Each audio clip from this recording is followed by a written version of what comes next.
ko na yung barel. Pero... pero... Sinasabi talaga niya na hindi niya na kayang mabuhay nang wala si Bianca eh.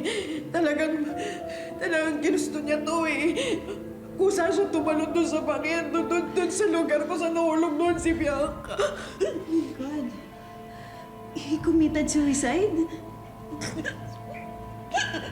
Inabutan ko na lang po si Cara na hindi niya alam kung anong gagawin niya, kaya umingi na kami ng tulong para makuha namin si Zach.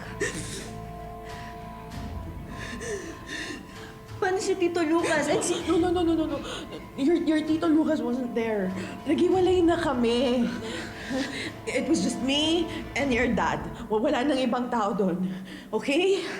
Sir. I think nasabi ko naman na lahat ng dapat kong sabihin sa inyo, di ba? Baka pwede naman makahingi naman kami ng privacy ngayon. Inooperahan pa ho yung asawa ko. Sige ho, maraming salamat ho. Mauna na ho kami. Ma, ano ba talaga nangyari? Pwede ba, Aika? This is not the time to talk about that right now. Yung daddy mo, inooperahan pa! Dapat magdasal tayo. Yun ang dapat na ginagawa natin.